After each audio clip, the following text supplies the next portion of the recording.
نبينا وحبيبنا وقدوتنا محمد وعلى آله وصحبه ومن والاه ولا حول ولا قوة إلا بالله.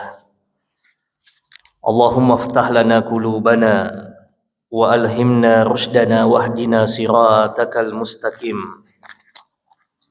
إنا نسألك علما نافعا وإيمانا ثابتا ويقينا راسخا وقلبا خاشعا ولسانا ذاكرا ورزقا حلالا طيبا وعملا صالحا متقبلا. Jamaah sekalian, hadirin dan hadirat yang dimuliakan Allah Subhanahu wa taala.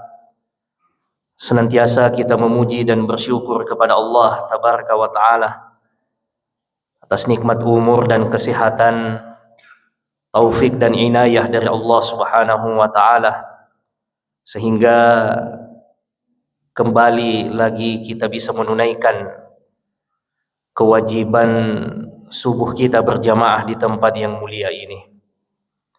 Setelah sebelumnya kita tidur, yang diantara doa sebelum tidur yang diajarkan oleh Nabi Shallallahu Alaihi Wasallam, sebagaimana yang diriwayatkan oleh sahabat beliau Hudzaifah ibnul Yaman radhiyallahu taala anhuma, Nabi kalau menuju ke tempat tidurnya itu membaca doa, Allahumma qini azabak yauma tab'atsu ibadak.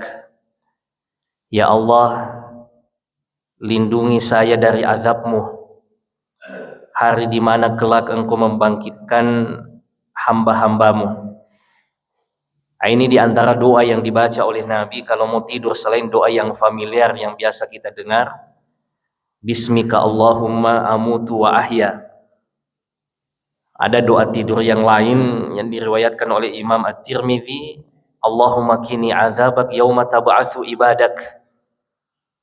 Ulama kita yang mensyarah hadis ini menyebutkan kenapa Nabi kalau mau tidur berlindung dari azab pada hari kebangkitan.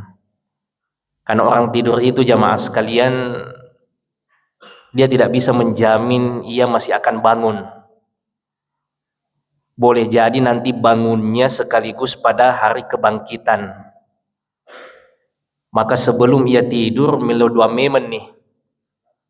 Ya Allah, lindungi saya dari azabmu hari di mana kelak engkau membangkitkan hamba-hambamu. Karena boleh jadi jamaah sekalian kalau kita tidur tidak bangun-bangun nih, bangun kita sekaligus hari kebangkitan. Maka ucapan terakhir kita sebelum kita memejamkan mata itu adalah ucapan persiapan untuk meninggal. Sama dengan doa yang lain yang diriwayatkan oleh Sayyidah Aisyah radhiyallahu taala anha, Bismika Allahumma amutu wa ahya, atau dalam redaksi yang Allahumma bismika amutu wa ahya. Ya Allah, dengan namamu saya hidup dan meninggal. Jadi setiap kali kita mau tidur jamaah sekalian, itu sebenarnya kita bersiap untuk meninggal. Makanya sunnah-sunnahnya seperti orang yang memang siap untuk meninggal, wudhu dulu, tenangkan dulu diri, zikir, kemudian berdoa, pejamkan mata.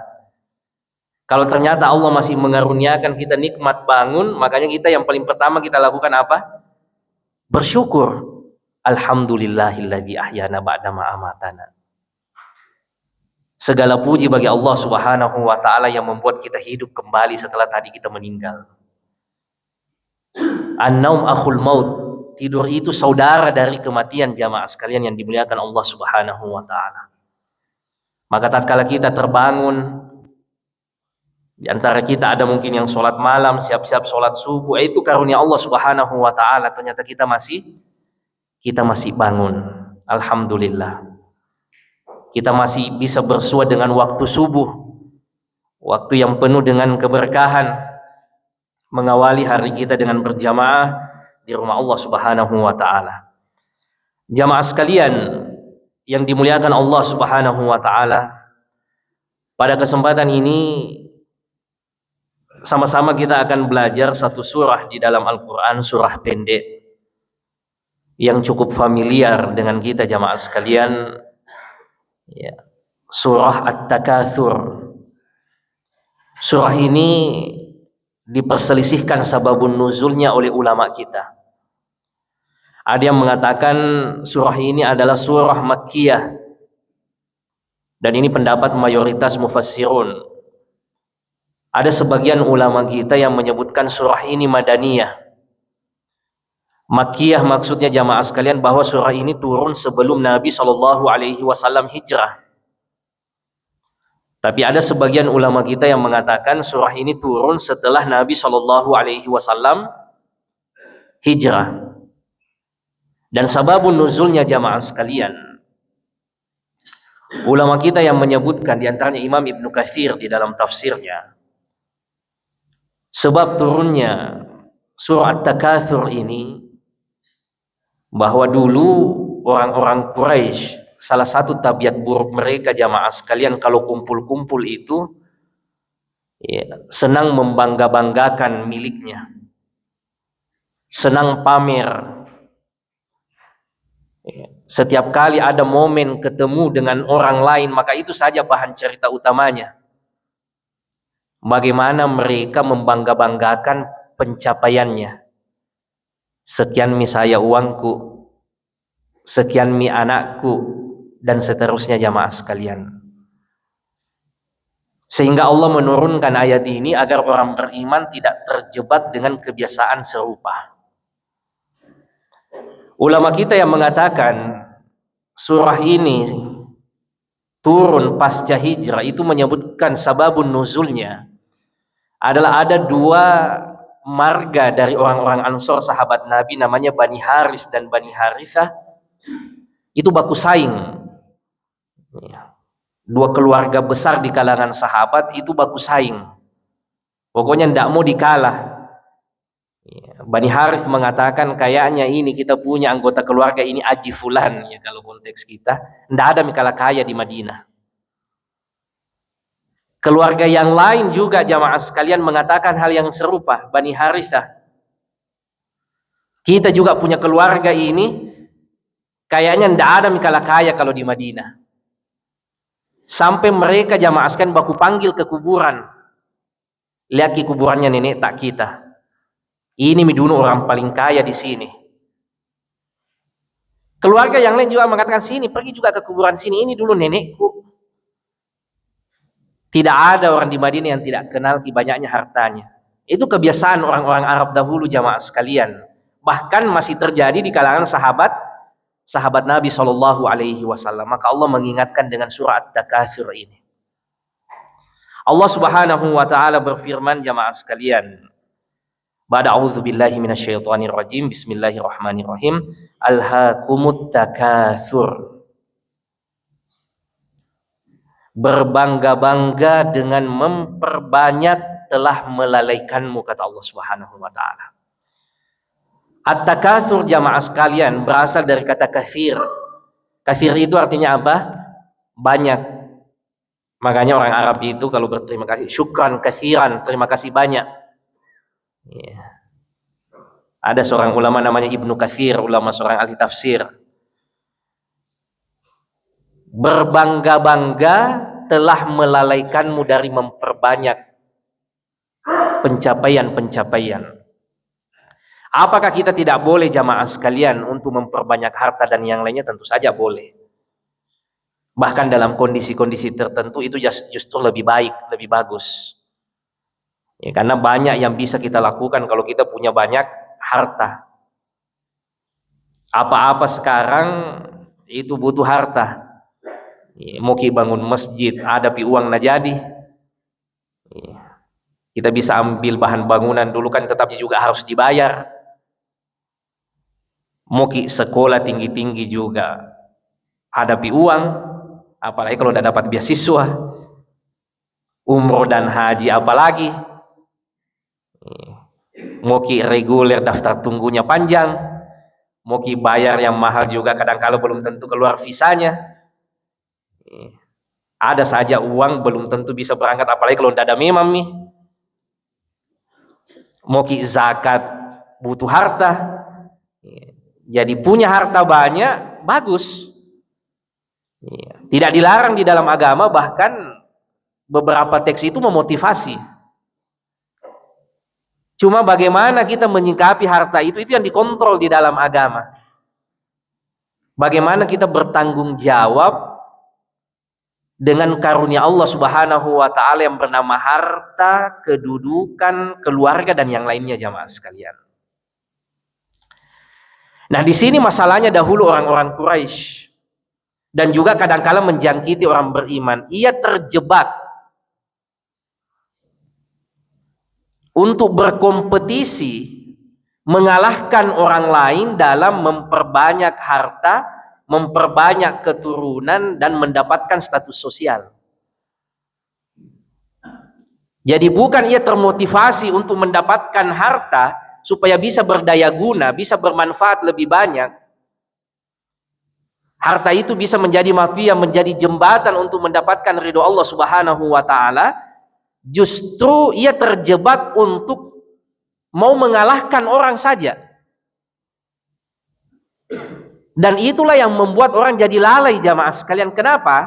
Karena kapan orang terjebak dalam persaingan, hidupnya akan habis di situ. Padahal bukan tujuan kita hidup untuk itu jamaah sekalian. Tujuan kita hidup untuk apa jamaah? Untuk beribadah. Harta dan yang lainnya adalah penunjang untuk kita bisa hidup dengan baik, beribadah dengan baik. Nah, kalau kita terjebak dalam at-takatsur, berbangga-bangga dan berlomba-lomba untuk mengalahkan orang lain, maka kita akan terjebak di situ. Baku saing. Di rumah sebenarnya ada mobil, tapi tetangga ternyata baru kasih keluar Pajero. Dia berpikir, kira-kira mobil apa yang bisa kalah Pajero? Wah, ada ini mobil begini, harganya dia cek saldonya ternyata belum cukup. Maka hidupnya habis untuk mengejar itu supaya saldonya cukup, bisa nakala tetangganya. Selesai itu jamaah sekalian, tidak ada mikale di kompleks mobilnya. Cari lagi saingan yang lain. Siapa kira-kira yang kalah Kak di Makassar? Wah, ada ini pengusaha haji ini. Mobil apa kira-kira yang kalah? Itu dia cek lagi, oh ini ada. Akhirnya apa jamaah sekalian? Hidupnya habis untuk itu. Hidupnya habis untuk mengalahkan orang lain, padahal kita hidup bukan untuk mengalahkan siapa-siapa. Kita hidup untuk mengalahkan diri kita sendiri. Supaya setiap hari kita bertumbuh lebih baik. Semakin umur bertambah, semakin sadar, semakin kita bertumbuh, semakin kita memperbaiki diri. Tidak pernah kita hadir di muka bumi ini untuk mengalahkan siapa-siapa. Kita memperbaiki karir, kita memperbaiki kondisi ekonomi, kita memperbaiki kualitas pendidikan keluarga, diri kita dan anak-anak kita, bukan untuk mengalahkan siapa-siapa. Tapi untuk kita bertumbuh semakin lebih baik, mengalahkan diri kita yang kemarin. Bukan untuk berbangga-bangga, untuk dibangga-banggakan di hadapan orang jamaah sekalian, apalagi untuk mengalahkan orang lain. Karena efeknya nanti adalah kelalaian. Karena kalau orang terjebak untuk mau pamer dan mengalahkan orang, maka hidupnya akan habis di situ. Karena ekspektasi manusia itu tidak ada ujungnya. Inilah yang diingatkan oleh Nabi, taliban la yashba' abadan, dua pencari yang tidak akan pernah kenyang kata Nabi. Talibul ilmi wa talibud dunya. Tomatuntu pak disengeng, orang yang mencari ilmu itu tidak pernah puas. Orang yang senang belajar jamaah sekalian kata Nabi itu tidak ada kata puasnya. Makanya penuntut ilmu sejati dalam agama itu tidak ada kata tamat. Menuntut ilmunya dari sejak kecil, bahkan dari sejak lahir sampai ia meninggal. Karena Nabi ingatkan penuntut ilmu itu tidak ada kata puasnya. Makanya kadang jamaah sekalian, kalau penuntut ilmu betul-betul seorang ilmuwan, biar sakit diinfus masih senantiasa baca. Karena jiwanya di situ tidak ada puasnya jamaah sekalian, tidak ada kata finishnya orang belajar sampai betul-betul meninggal. Yang kedua, talibud dunia. Orang yang ekspektasinya hidupnya itu hanya memikirkan dunia saja, itu tidak akan pernah kenyang, kata Nabi, tidak akan pernah puas. Kapan ia tidak bisa mengontrol, menjinakkan dirinya jamaah sekalian, maka tidak akan pernah ada kata selesainya. Pokoknya hidupnya habis untuk itu. Selesai satu, maka ekspektasinya akan naik lagi. Dia sudah gape itu naik lagi, sampai akhirnya ia baru sadar. Ternyata sudah selesai hidupnya jamaah sekalian. Alhaakumut takatsur.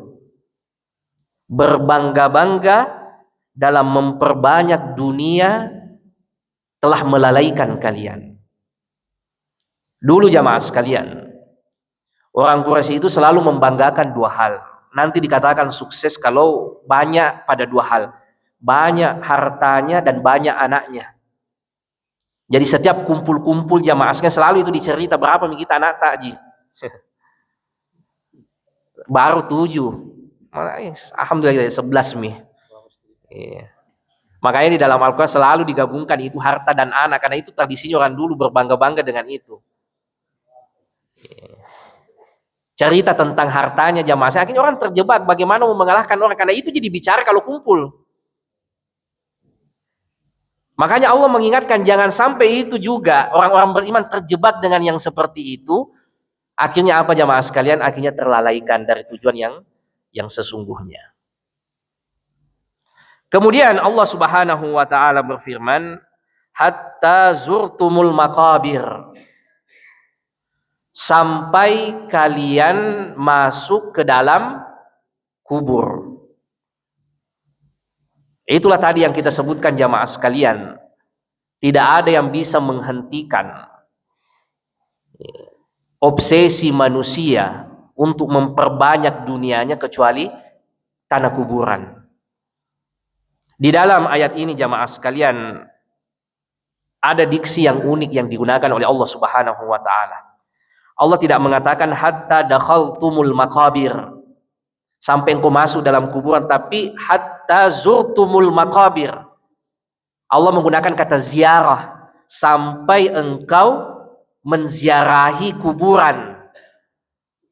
Kalau kita mau terjemahkan secara teks letterletnya jamaah sekalian, Allah menggunakan kata ziarah, bukan kata masuk.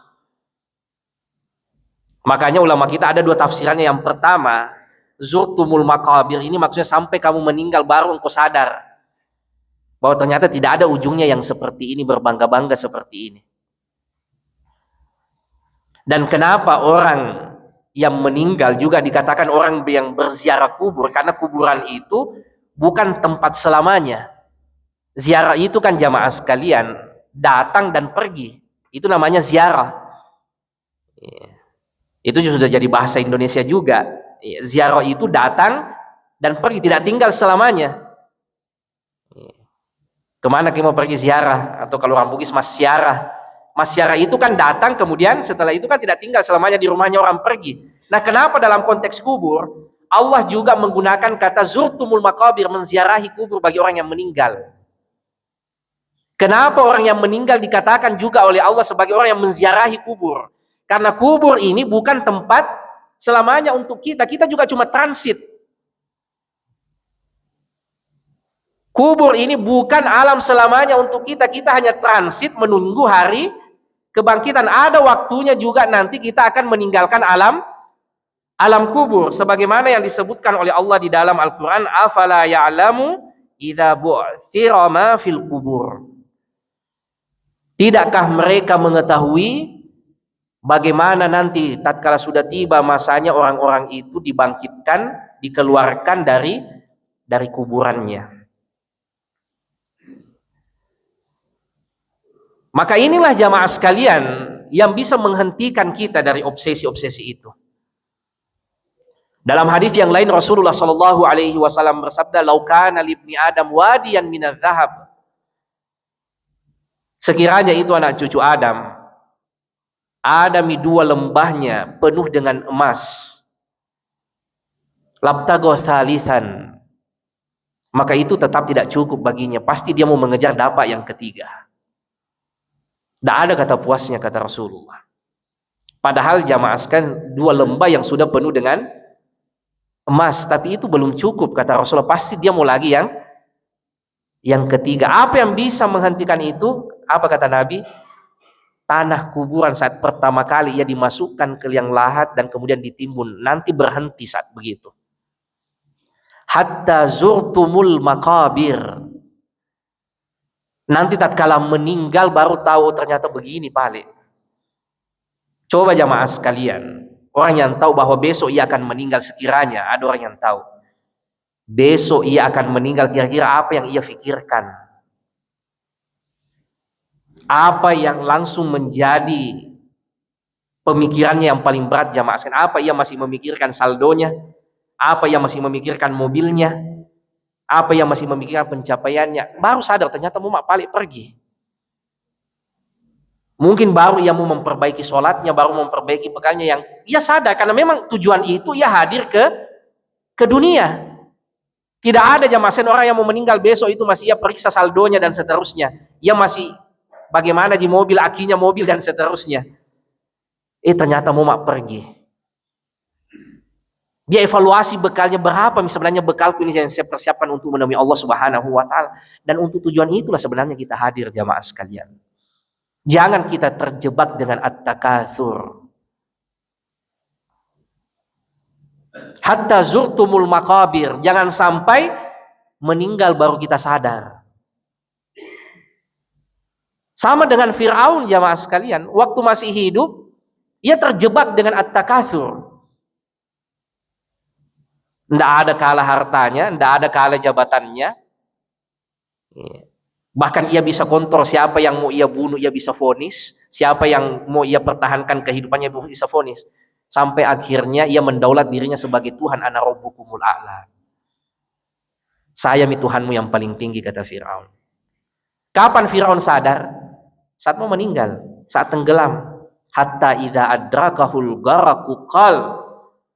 Sampai saat Fir'aun tenggelam baru yang mengatakan amantu annahu la ilaha illalladzi amanat bihi banu Israil wa ana minal muslimin. Sekarang saya baru beriman bahwa ternyata tidak ada Tuhan yang boleh disembah kecuali Tuhannya Bani Israel, Tuhannya Nabi Musa. Wa ana minal muslimin, saya bagian dari orang muslim, kata Fir'aun. Tapi tidak ada gunanya jamaah sekalian. Sudah tenggelam, sudah sekarat. Karena dulu dalam hidupnya terjebak dengan at-takatsur. Dia lupa dengan misi sesungguhnya untuk apa ia hadir di dunia. Bukan untuk mengalahkan, menguasai siapa-siapa, bukan untuk at-takatsur, tapi untuk menghambakan diri kepada Allah Subhanahu wa taala. Tafsiran yang kedua jamaah sekalian, hatta zurtumul maqabir. Sampai kalian menziarahi kubur. Itu tadi yang terjadi pada sahabat. Ziarah kubur sekalipun dahulu orang Arab jamaah sekalian, sudah di kuburan, ziarah kubur, mereka masih saling berbangga-bangga. Padahal orang pergi ziarah kubur untuk apa jamaah sekalian? Untuk sadar. Itu kan tujuannya, sunnahnya ziarah kubur. Kata Nabi SAW, kuntu nahaitukum an ziyaratil kubur. Dulu saya larang kalian ziarah kubur, karena kebiasaannya dulu orang Arab jahiliyah jamaah sekalian, itu di kuburan bukannya pergi sadar, meninggal mi orang tuanya, meninggal mi neneknya, tapi justru di kuburan saling berbangga-bangga, ini dulu nenekku orang paling kaya di sini. Yang di sebelah juga mengatakan, ini toh si saya nenekku. Di kuburan jamaah saya bukannya orang sadar, tapi pergi berbangga-bangga. Tambah cinta dunia di kuburan. Kuntu nahaitukum an ziyaratil kubur al-an fazuruha.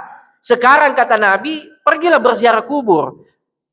Fa innaha tudzakkirul maut, tudzakkirul akhirah. Karena dengan ziarah kubur itu bisa mengingatkan bahwa kita juga akan mati. Dengan ziarah kubur akan mengingatkan bahwa ada nanti kehidupan, ternyata setelah kehidupan dunia ini tidak selamanya kita begini. Itulah tujuannya orang ziarah kubur, bukan semakin datang berbangga-bangga jamaah sekalian yang dimuliakan Allah Subhanahu wa taala. Kuburan itu pengingat. Makanya doa apa yang dibaca kalau kita ziarah kubur? Untuk mengembalikan kepada diri kita, assalamualaikum ahlad diyari minal mu'minin antum sabiqun Wa inna insyaallahu bikum lalahikun. Keselamatan bagi kalian penghuni kuburan ini dari kalangan orang-orang beriman. Antum sabikun, kalian sudah mendahului kami. Wa inna insyaallahu bikum lalahikun. Adapun kami insyaallah akan menyusulmu. Jadi orang yang datang ke kuburan jamaah sekalian itu orang yang sadar, saya ini tinggal tunggu antrian saja, kapan giliranku. Saya sudah didahului oleh orang tuaku, oleh saudaraku, oleh kerabatku.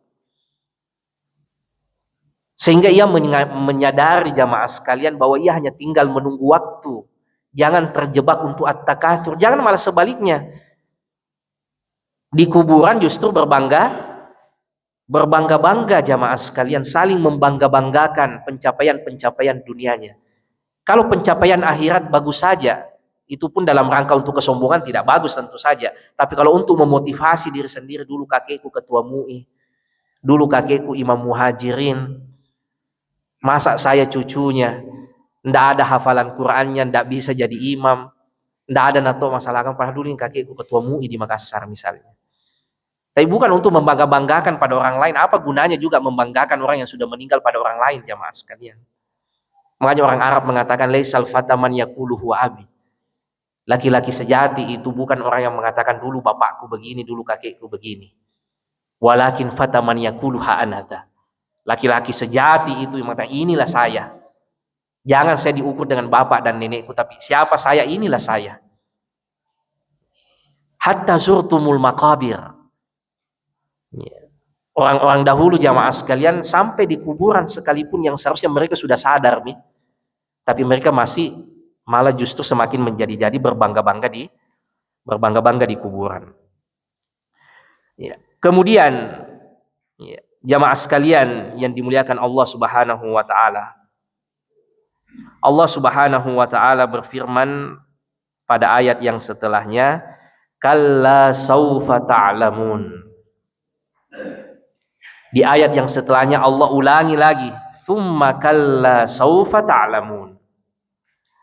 Sekali-kali jangan engkau melakukan hal yang seperti itu, karena engkau pasti akan melihat dampak dari perbuatanmu itu. Bukan cuma satu kali, Allah ulangi lagi. Sekali-kali jangan engkau lakukan yang seperti itu, karena pasti engkau akan melihat efek dampak dari perbuatanmu itu.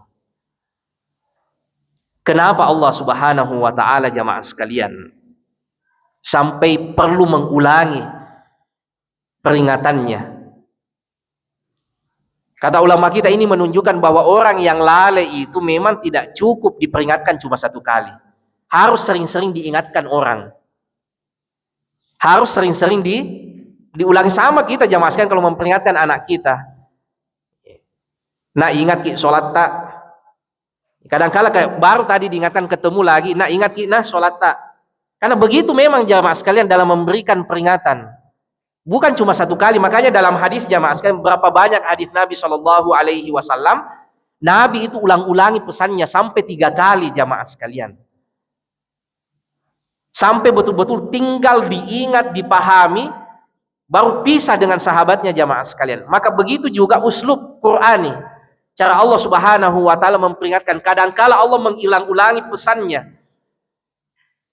Karena kita manusia ini jamaah sekalian biasa lupa. Kalau satu kali dibilangi kadang-kala lupa. Maka harus sering-sering diingatkan, dan kita ini keimanan kita ini fluktuatif. Kadang waktu tertentu kita semangat sekali.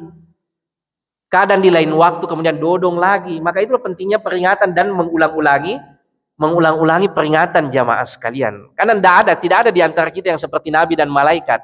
Keimanannya di top level terus. Namanya manusia biasa fluktuatif imannya, kadang semangat, kadang down. Kadang enak sekali rasanya sholat, kadang malas sekali jamaah sekalian, diundur-undur dan seterusnya. Maka inilah pentingnya peringatan. Allah Subhanahu wa taala memperingatkan, jangan sekali-kali engkau melakukan itu, pasti engkau akan melihat dampaknya. Allah ulangi lagi, jangan sekali-kali engkau melakukan itu, maka sungguh pasti engkau akan melihat dampak dari apa yang engkau lakukan itu. Kemudian Allah Subhanahu wa taala berfirman, kalla law ta'lamuna ilmal yakin.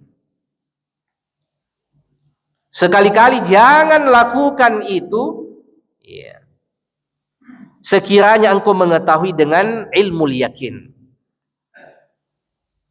Ayat ini jamaah sekalian menyebutkan bahwa kelalaian itu obatnya adalah ilmu. Obatnya adalah ilmu, ilmu yakin, ilmu yang menghasilkan keyakinan. Makanya dalam agama kewajiban asasi bagi orang beriman itu belajar. Talabul ilm faridatun ala kulli muslim. Menuntut ilmu, belajar itu wajib kata Rasulullah bagi setiap muslim. Umat muslim itu adalah umat pembelajar. Karena itu yang bisa mengobati kelalaian. Itu yang bisa mengobati kemaksiatan jamaah sekalian dengan ilmu. Ilmu yang menghasilkan keyakinan, bukan sekadar ilmu ditahu saja. Karena ada orang ada ilmunya tahu tapi tidak menghasilkan keyakinan, tapi ilmu yakin, ilmu yang menghasilkan keyakinan. Dan agama kita ini sudah lengkap ilmunya jamaah sekalian. Kita mau berbicara masalah apa? Lengkap, sisa kita bagaimana mau belajar. Mau menikah ada ilmunya. Bagaimana akadnya, apa sunnah-sunnahnya menikah. Hak dan kewajiban setelah kita menikah ada di dalam agama, tuntunannya, ada ilmunya. Bahkan mau mengakhiri pernikahan ada ilmunya. Bagaimana caranya berpisah, kapan iddahnya, berapa masa iddahnya, bagaimana kalau mau kembali, bagaimana kalau mau menikah dengan yang lain. Saking lengkapnya agama kita jamaah sekalian. Mau berjual beli ada ilmunya. Mau sholat apa lagi? Apa yang mau kita lakukan jamaah sekalian yang ulama kita tidak memberikan SOP di situ, tidak memberikan tuntunan di situ, ada ilmunya. Supaya tidak ada betul kekosongan dalam hidup kita ini kecuali dengan tuntunan ilmu, tuntunan agama. Jadi orang tua ada tuntunannya dalam Al-Quran, dalam agama, bagaimana menjadi orang tua untuk anak-anak. Kita sebagai suami ada tuntunannya, jadi anak ya ada tuntunannya menjadi anak soleh. Jadi menantu, jadi mertua ada jamaah sekalian. Jadi guru, jadi petani, mungkin jadi apa? Ada ilmunya jamaah sekalian yang dimuliakan Allah Subhanahu wa taala. Supaya tidak ada sama sekali celahnya untuk kita bisa lalai. Dengan ilmu yakin. Dan itulah yang diingatkan oleh Nabi Shallallahu Alaihi Wasallam bahwa ini merupakan kewajiban kita. Semua ada ilmunya. Kita berada di bulan sekarang, bulan Dzulhijjah. Apa amalan-amalan yang utama di bulan Dzulhijjah? Ada namanya puasa Arafah kemarin. Ada 10 hari pertama bulan Dzulhijjah.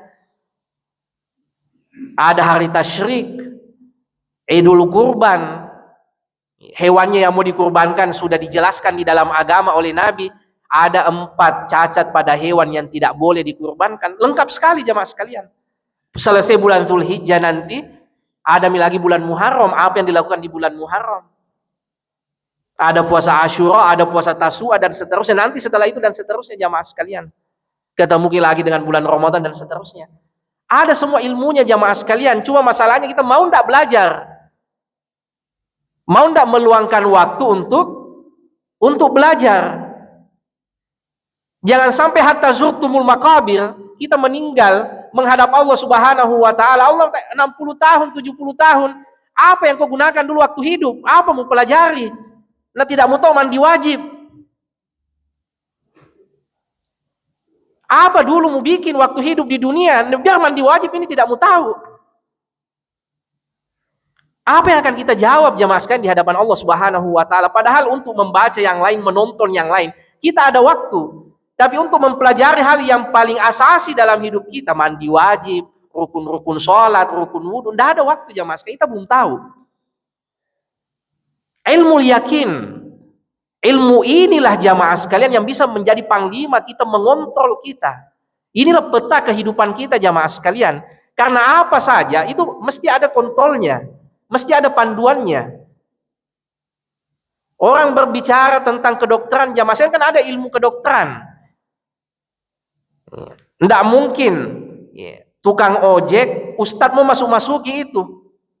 Oh enggak, kalau paracetamol itu biar 5 kali sehari misalnya, padahal dokter sudah mengatakan ini cukup 1 kali sehari. Ada ilmunya orang jamaah sekalian. Dalam perkara teknik konstruksi bangunan jamaah sekalian itu kan ada ilmunya, sekian campurannya, sekian pilarnya, kan tidak mungkin orang yang bukan di situ langsung mau ikut campuran. Enggak, biar 10 pasirnya 1 semennya cukup nih, penghematan masjid efisiensi, runtuh bangunan jamaah sekalian, tidak ada ilmunya. Ilmu yakin. Nah, untuk kehidupan dunia kita dari kita lahir sampai meninggal ada tuntunan namanya ilmu agama. Dari sejak memperlakukan orang yang baru lahir, ada namanya akikah dan seterusnya, sampai orang itu meninggal jamaah sekalian, dibandikan jenazahnya, disolati dan seterusnya. Inilah benteng orang agar tidak terjebak dalam at-takatsur, ilmu yakin. Pak disengeng dengan ilmu jamaah sekalian. Kemudian Allah Subhanahu wa taala berfirman pada ayat yang setelahnya, la tarawunnal jahim. Engkau pasti benar-benar akan melihat al-jahim, yaitu neraka al-jahim. Kemudian Allah Subhanahu wa taala mengulangi lagi, tsumma la tarawunnaha ainal yakin. Engkau pasti benar-benar akan melihatnya dengan ainul yakin. Jadi tadi ada ilmu yakin, kemudian ada ainul yakin. Ilmu yakin itu jamaah sekalian keyakinan yang berasal dari ilmu pengetahuan. Bahwa nanti kalau kita meninggal ada namanya hari pembalasan, yakin betul, tapi berasal dari ilmu. Nabi yang sudah mengabarkan tercatat di dalam Al-Quran dan fitrah kita mengatakan itu. Sehingga kita yakin. Nah, Allah ingatkan kalian nanti akan berada pada satu kondisi bukan cuma yakin karena ilmu, tetapi sudah ainul yakin, kalian sudah melihatnya sendiri. Kalau di dunia kalian belum melihatnya, sehingga masih banyak kadang yang lalai, apalagi kalau tidak ada ilmu yakinnya, karena dia belum lihat jamaah sekalian. Sekiranya orang tahu kalau mencuri ini balasan yang akan ia dapatkan di hari akhirat, kalau minum ballo ini nanti azabnya di hari akhirat, tidak mungkin orang mau melakukan itu jamaah sekalian. Kalau ia tahu betul, yakin betul dengan konsekuensi atas perbuatannya. Orang yang mengetahui ilmu yakin jamaah sekalian itu yang bisa mengontrol dirinya. Ini konsekuensinya kalau saya lakukan ini. Ini dosanya, ini balasannya. Ini yang saya harus lakukan kalau orang punya ilmu yakin. Tapi nanti kata Allah Subhanahu wa ta'ala, pasti kalian akan sudah berada pada titik ainul yakin. Kalian sudah lihat sendiri. Cuma masalahnya jamaah sekalian, kalau orang sudah pada ainul yakin nanti di hari akhirat, tidak ada kesempatan untuk memperbaiki diri kembali ke dunia. Karena jatahnya sudah habis. Inilah yang diingatkan oleh Sayyiduna Ali bin Abi Thalib. Ad-dunya yaumul amal bila hisab. Dunia ini hari kita untuk memperbanyak beramal dan belum dibalas secara total. Wal akhiratu yaumul hisab bila amal. Sementara akhirat itu adalah hari pembalasan dan tidak ada lagi kesempatan untuk beramal. Kita sudah ainul yakin, tapi ternyata tidak ada lagi kesempatan untuk memperbaiki diri.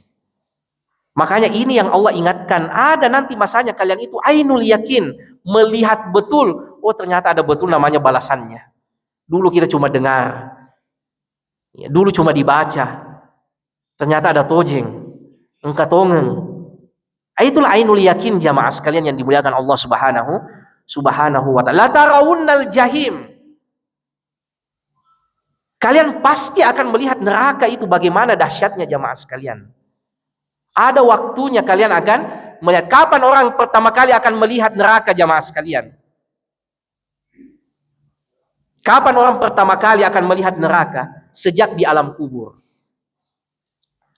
Sejak di alam kubur orang sudah melihat tempatnya nanti. Rasulullah sallallahu alaihi wasallam bersabda, "Inna ahadakum," sesungguhnya salah seorang di antara kalian, idza mata, kalau ia sudah meninggal, urida alaihi maq'aduhu bil ghadati wal ashi, ditampakkan padanya setiap pagi dan sore tempatnya nanti, apakah surga atau neraka.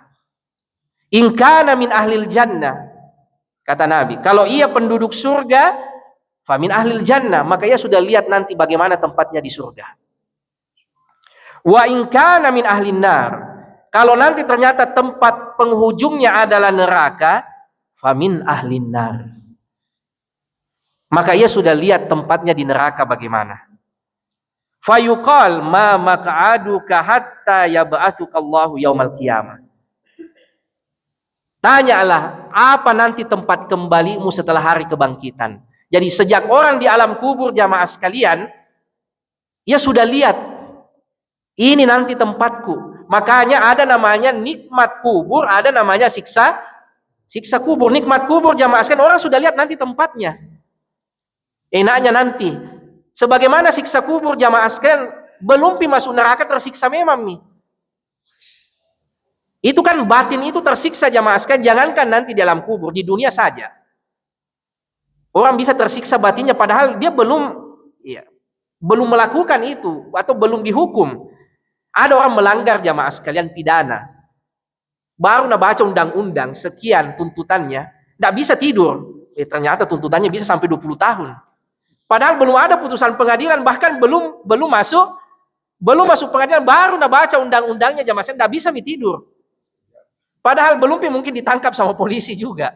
Baru baca ternyata 20 tahun tuntutannya. Nah 55 tahun maka ini.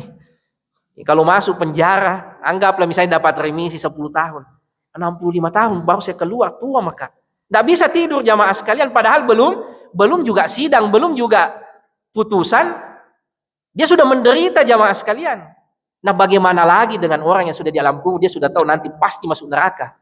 Ini tempatnya, lihat-lihat memang nih. Fil ghadati wal asyi, kata Nabi, di setiap pagi dan sore selalu ditunjukkan, ini nanti tempatmu. Maka orang yang menjadi ahli surga, jamaah sekalian, itu senang sekali. Tapi bagaimana menderitanya orang yang akan masuk neraka, jamaah sekalian, belum masuk neraka. Ratusan tahun ia di alam kubur menunggu hari kebangkitan, setiap hari ia menderita, jamaah sekalian. Setiap hari ia menderita. Dan Allah Subhanahu wa taala sudah menyebut, la tarawun, pasti engkau akan lihat itu. Makanya Sayyiduna Utsman setiap kali lihat kuburan, jamaah sekalian, beliau menangis. Beliau menangis sampai disebutkan oleh pembantunya, janggut beliau itu basah. Sampai pembantunya bertanya, "Kenapa kalau yang dibahas di masjid surga dan neraka biasa-biasa aja, Ki? Tapi kalau lewat di kuburan menangis." Apa kata Sayyiduna Utsman, menantu Nabi? Karena saya pernah mendengar Nabi Shallallahu Alaihi Wasallam bersabda, kuburan itu adalah gerbang akhirat. Siapa yang sudah aman di kuburnya, maka apa yang ada setelahnya lebih mudah. Tapi siapa yang sudah tersiksa duluan di kuburan, maka apa yang ada setelahnya lebih siksa. Maka indikator utamanya sudah terlihat sejak di kuburan, jamaah sekalian, sudah terlihat ainul yakin. Sudah terlihat, jamaah sekalian yang dimuliakan Allah Subhanahu wa taala. Makanya Sayyiduna Utsman kalau lihat kuburan, jamaah sekalian, itu menangis. Ini minanti. Kita semua akan berada di titik ini dan kita semua akan melihatnya, jamaah sekalian yang dimuliakan Allah Subhanahu wa taala. Kemudian di ayat yang terakhir Allah Subhanahu wa taala berfirman, "Tsumma latus'alunna yauma idzin 'anil na'im." Inilah inti pesan dari surah ini, engkau pasti akan ditanya tentang semua nikmat yang engkau dapatkan dulu di dunia. engkau pasti akan dimintai pertanggungjawaban atas semua nikmat yang engkau rasakan dulu di dunia. Nikmat apa jamaah sekalian yang kita rasakan waktu hidup, pasti akan Allah mintai pertanggungjawabannya. La tus'alunna yauma idzin anin naim. Ada waktunya, ada harinya, Allah pasti akan minta pertanggungjawaban dari semua nikmat. Apa nikmat dulu kita waktu hidup jamaah sekalian? Nikmat mata. Allah akan minta pertanggungjawaban nikmat mata. Dipakai apa dulu itu mata? Nikmat lidah, lisan bisa berbicara. Allah pasti akan mempertanyakan dipakai apa dulu itu lidah. Kaki, tangan jamaah sekalian. Pasti akan Allah mintai pertanggungjawaban jamaah sekalian. Apalagi nikmat apa? Nikmat harta. Makanya Nabi SAW mengingatkan, la tazulu qadama 'abdin, tidak akan bergeser kaki seorang hamba yaumal qiyamah, pada hari akhirat, hatta yus'al an umri fi ma'afnah, tentang umurnya di mana ia habiskan. Dulu nikmat umur dipakai apa nikmat umur itu? Allah pasti akan minta pertanggungjawaban jamaah sekalian. Karena nikmat bukan sekedar untuk kita nikmat, tapi an-ni'mah wal amanah. Nikmat sekaligus amanah yang pasti akan dipertanggungjawabkan. Sama dengan anggaran jamaah yang diberikan anggaran, pasti kan ada pertanggungjawabannya. Begitu juga dengan nikmat yang Allah berikan kepada kita. Ini ada jatah umur 60 tahun, ada nikmat kesehatan ini dan itu, ada harta sekian dan sekian. Allah akan minta pertanggungjawaban. Diapakan dulu semua ini? Kalau hewan jamaah sekalian, dia tidak perlu mempertanggungjawabkan apa-apa. Dia mau makan dari mana, dia hidup berapa lama, tidak akan ditanya oleh Allah pertanggungjawabannya. Karena tidak mukallaf. Tidak ada beban pertanggungjawaban. Tapi kita manusia ada beban pertanggungjawaban jamaah sekalian. La tus'alunna yauma idzin anin naim. Kalian pasti akan ditanya, kata Allah Subhanahu wa taala, tentang semua nikmat yang kalian rasakan dulu. Nikmat kesehatan jamaah sekalian. Waktu kita sehat, apa yang dibikin? Dikemanakan kesehatan itu? Kaki dipakai melangkah kemana? Makanya jamaah sekalian, kita hidup di dunia ini mempersiapkan untuk menjawab pertanyaan itu. Dan Allah sudah membocorkannya, latus alunna, kalian akan ujian dan pertanyaannya anin naim, latus alunna yauma idin anin naim. Pertanyaannya nanti Allah akan minta pertanggungjawaban, semua nikmat-nikmat itu kalian pakai untuk apa?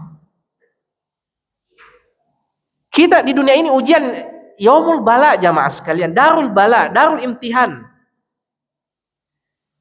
Beruntungnya kita, Allah sudah membocorkan soalnya bahwa pasti Allah akan bertanya nanti pada saat ujian di akhirat anin naim, tentang nikmat-nikmatnya selama ini. Maka silakanlah kita persiapkan jawabannya jamaah sekalian dengan apa yang kita lakukan di dunia.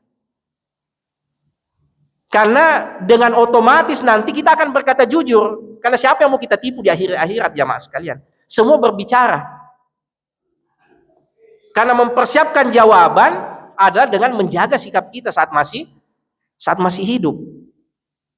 Kalau di dunia kita dihadapkan pada pertanggungjawaban, mungkin orang bisa berkilah jamaah sekalian.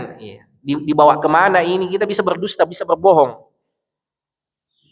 Tapi kalau di akhirat jamaah sekalian, siapa yang mau kita bohongi?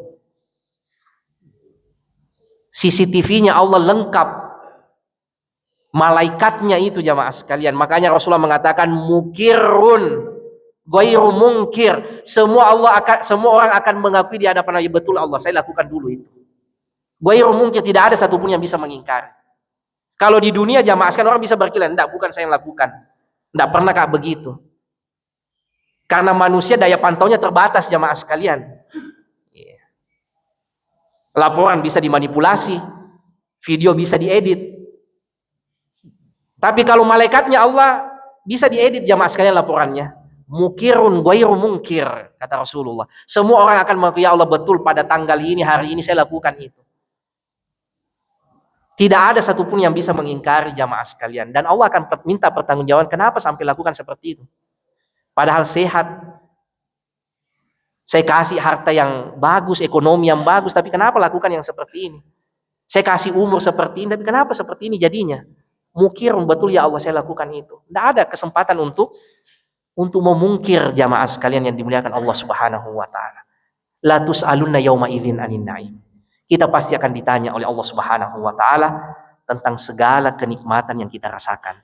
Maka inilah inti dari pesan At-Takatsur ini, jangan kita terjebak untuk sekedar mau mendapatkan pengakuan dari orang lain jamaah sekalian. Itu bukan tugas kita hadir di muka bumi ini. Kita memiliki harta yang banyak, kedudukan yang tinggi, itu bagus. Sebagaimana yang kita sampaikan di awal, tapi jangan sampai kita terjebak. Kita melakukan itu semua demi untuk mengalahkan orang lain, demi untuk dianggap. Karena kenapa? Jangan kapan itu terjadi, maka la tarawunna ainal yakin. Kalian akan tahu sendiri dampaknya. Dan pasti kita akan mempertanggungjawabkan jamaah sekalian yang dimuliakan Allah Subhanahu wa taala. Saya kira ini jamaah sekalian sekedar untuk mengingatkan pribadi kami sendiri, karena semuanya kita sama.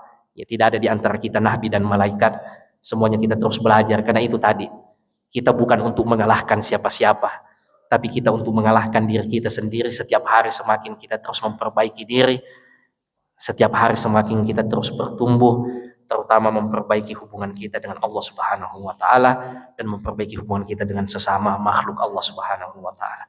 Aqulu ma tasma'un astaghfirullah li wa lakum wa sallallahu ala sayyidina Muhammad wa ala alihi wa sahbihi wa sallim. Wa akhiru da'wana anil hamdulillahi rabbil alamin. Ya, silahkan kalau ada yang mau ditanyakan 1-2 pertanyaan. Iya, silakan. Iya, tapi yang pakai baju ungu ya. Assalamualaikum warahmatullahi wabarakatuh. Waalaikumsalam warahmatullahi. Yang saya mau tanyakan Pak Ustadz, apa perbedaan asap dan siksa kubur? Iya. Makasih. Iya. Azab itu bahasa Arab. Kalau siksa bahasa Indonesia. Azab itu bahasa Arab. Iya. Yang juga sudah jadi bahasa Indonesia. Siksa bahasa Indonesia. Sama dengan nikmat dan kenikmatan. Iya. Itu 2 kata yang sama Pak. Yang satu bahasa Arab, satu bahasa Indonesia. Iya. Untuk membedakan anunya Ustadz di dalam kubur itu yang mana siksa, siapa yang disiksa, siapa yang diasap. Ya, kalau kita di dunia jamaah sekalian tidak semuanya tahu. Ya. Tidak semua kita di dunia ini tahu apa yang terjadi bagi ahli kubur. Ya, kecuali para nabi. Ya, di antara keistimewaan, kekhususan Rasulullah Shallallahu alaihi wasallam, ia bisa mengetahui apa yang terjadi pada ahli kubur. Ya, makanya Nabi pernah lewat di satu kuburan, Nabi berhenti. Ya.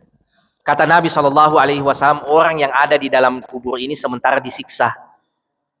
Maka Nabi cepat mencari pelepah kurma basah untuk ditancapkan. Nabi berharap mudah-mudahan siksanya berkurang sampai kemudian pelepah kurma ini mengering. Minimal meminimalisir siksa kubur yang ada di dalam. Itulah dalil digunakan oleh sebagian orang kita untuk menyiram kuburan. Ya. Nabi Shallallahu alaihi wasallam mengetahui apa yang terjadi pada alam kubur. Tapi kita jamaah sekalian, manusia biasa, kita tidak tahu apa yang terjadi dalam kubur. Kan ini perkara yang gaib, tidak di depan mata. Tapi ada beberapa makhluk yang Allah berikan, seperti misalnya ya, beberapa hewan, anjing. Kadang dia mengetahui hal-hal yang gaib ya, dengan izin Allah Subhanahu wa taala. Adapun manusia biasa, ia tidak tahu apa yang terjadi pada alam kubur. Ya, dan tidak ada juga urgensinya untuk kita mau mengetahui semua disiksa kayak ini bapakku. Enak jika kita doakan saja. Ya. Dan kita juga tidak bisa memvonis orang lain, disiksa itu di kuburannya. Nah, ini justru akan menjadikan nanti konflik. Ya, itulah hikmahnya kenapa hal-hal yang seperti itu tersembunyi. Ya. Nanti ada orang yang itu tetanggaku kayaknya tersiksa itu di kuburannya. Apalagi dibumbu-bumbui dengan itu enggak tahu kenapa itu kayak amblas di kuburannya. Padahal mungkin ya karena hujan. Tapi nak cerita ya disiksa itu di kuburannya bentong dulu waktu hidup. Tidak bisa kita seperti itu perkara gaib. Kita tidak bisa memvonis orang. Kita tidak lihat. Iya. Tidak ada ilmu kita di situ. Ya, makanya kita jangan main perasaan untuk hal-hal yang seperti itu, apalagi berkonsekuensi bisa menjadi konflik.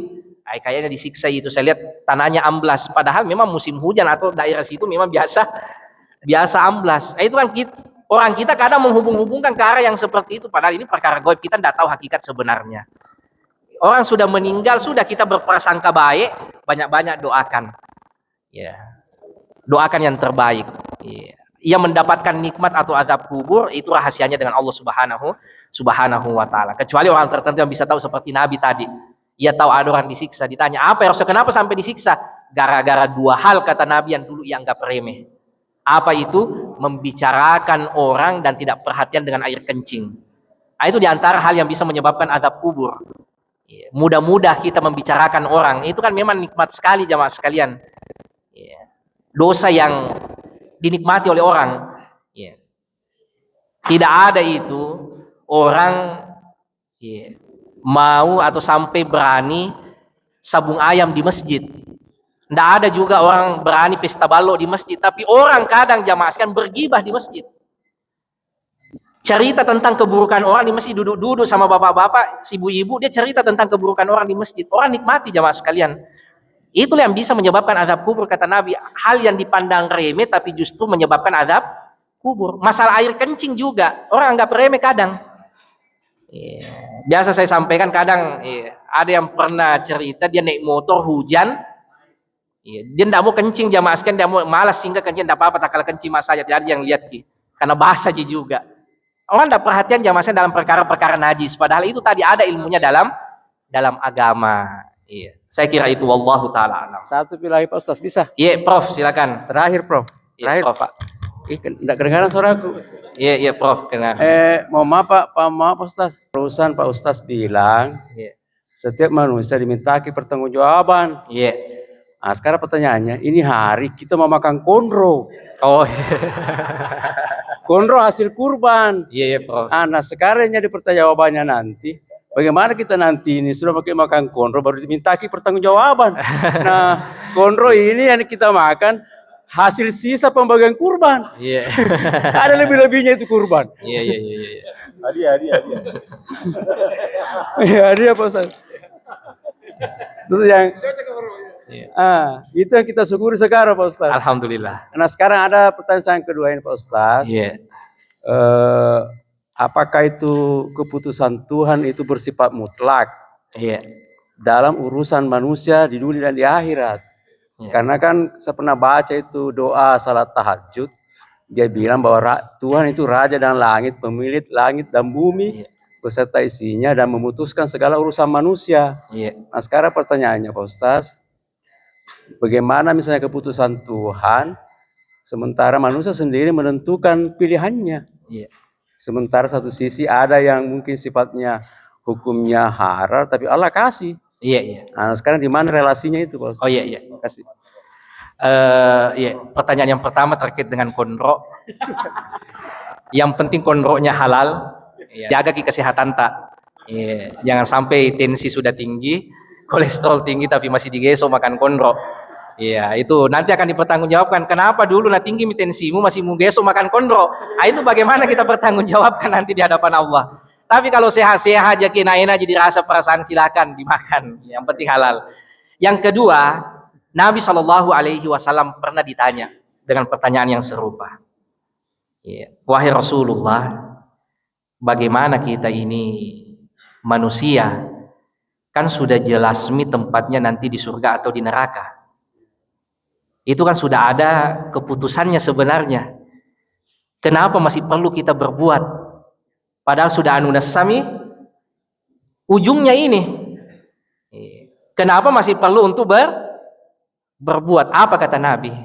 I'malu fakullu muyassarun lima khuliqalah. Berbuatlah, beramallah, karena seseorang itu akan dimudahkan untuk sampai pada ujungnya nanti. Itu jawaban Nabi SAW. Maksudnya apa jamaah sekalian? Itulah hikmahnya kenapa takdir itu tersembunyi. Kan tidak ada yang tahu ujung dari takdirnya jamaah sekalian. Nabi mengatakan, malu, silakan kita beramal. Silakan kita berbuat. Fakullu muyassarun lima khuliqalah. Orang itu akan dimudahkan untuk sampai kepada ujung takdirnya. Maka pekerjaan kita di dunia jamaah sekalian, tidak perlu kita mempertanyakan apa nanti takdirku ini. I'malu, berbuat saja yang terbaik. Kalau yang kita inginkan masuk surga, maka lakukanlah amalan-amalan yang bisa mengantarkan ke surga. Kecuali kalau kita mau masuk neraka, silahkan. Nabi hanya menjawab seperti itu. Itu karena takdir itu jamaah sekalian tidak bisa kita jangkau. Perkara sama tadi dengan perkara yang gaib. Pekerjaan kita sebagai manusia, kita beramal saja untuk menghantarkan kita kepada takdir kita. Dan kita tidak boleh beralasan atas nama takdir untuk melanggar, karena takdir itu tersembunyi, nanti betul-betul ditahu pada saat kejadian. Makanya di masa Umar, ada orang mencuri, ditanya di sidang, kenapa engkau mencuri? Takdir. Akhirnya dipukul sama Umar, ini juga takdir. Engkau juga dihukum, ini juga takdir. Karena hikmahnya takdir itu tersembunyi, bukan dijangkau oleh manusia untuk mau mengutak-atik itu, mau apa nanti takdir bagaimana kira-kira, enggak. Kita hanya, tugas kita kata Nabi, i'malu fakullu muyassar lima khuliqalah. Silakan beramal sebaik-baiknya, berbuat sebaik-baiknya. Allah Maha Adil. Kalau engkau melakukan kebaikan, pasti ujung-ujungnya juga adalah kebaikan. Tapi kalau keburukan, pasti ujung-ujungnya juga kita sudah tahu. Seperti itu, Prof. Wallahu ta'ala alam. Iya. Saya kira ini karena sudah syuruk. Iya. Subhanakallahumma wa bihamdika asyhadu an la ilaha illa anta astaghfiruka wa atubu ilaik. Kontrolnya juga sudah bau, itu sudah tercium. Iya. Assalamualaikum warahmatullahi wabarakatuh. Iya.